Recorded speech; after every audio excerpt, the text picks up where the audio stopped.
তাই নন্দের সাথে প্রেম করছি, হইরা এখন প্রতিদিন তার ঘরের মাঝে মাইল লাগাই।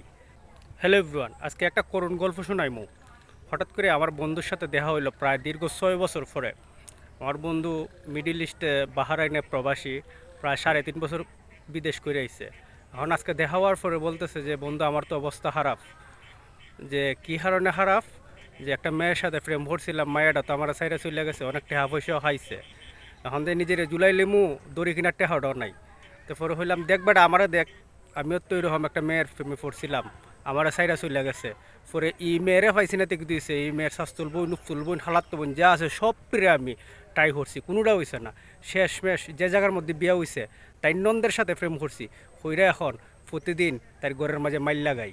তুই আমার দিককে শিক্ষা নেই, আমার দিককে অনুপ্রাণিত হ, নিজের জুলাই দিলে কোনো কিছু হইতো না, বরংস কাম ব্যাক কর, দেখাই দে যে জুল্লা গেলে হইতো না, জীবনে দাঁড়ানি লাগবো। দেখ আমারে দেখ, দিককে শিক্ষা নে।